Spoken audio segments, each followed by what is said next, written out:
Windows Server. I want to spend around 3-4 lectures talking about Microsoft Windows Server 2016.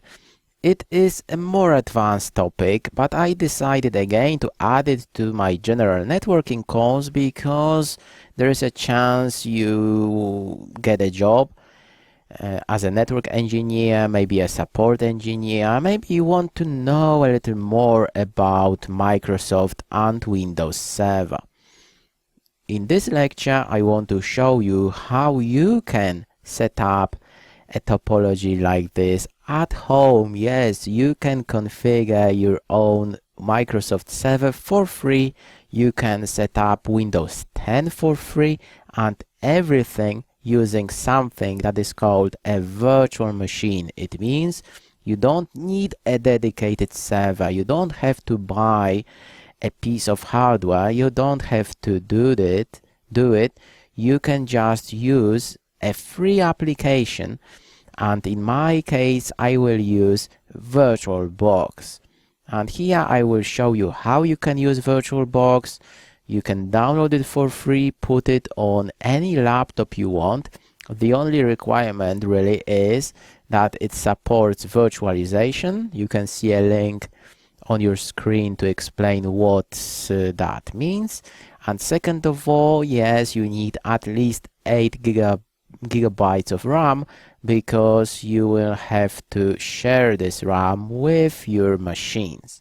So the idea is to have VirtualBox on a laptop, and then you will install Windows Server and Windows 10 using VirtualBox. So it is a virtual machine. It is a great thing because you can start, stop, copy, backup all these files without any problems.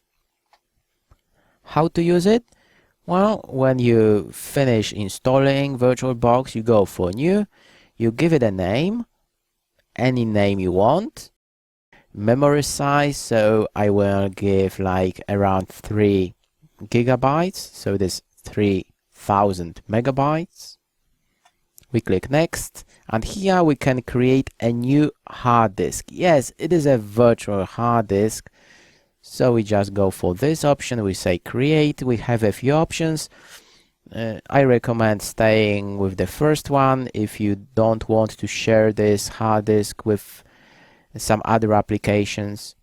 You want to leave the first option here. We want to have a dynamic version, and here I will change it to 45. This is the size of my hard disk. That's it. Our virtual machine has been created. Now when we start it, it is going to complain, oh, I don't have an operating system, what shall I do?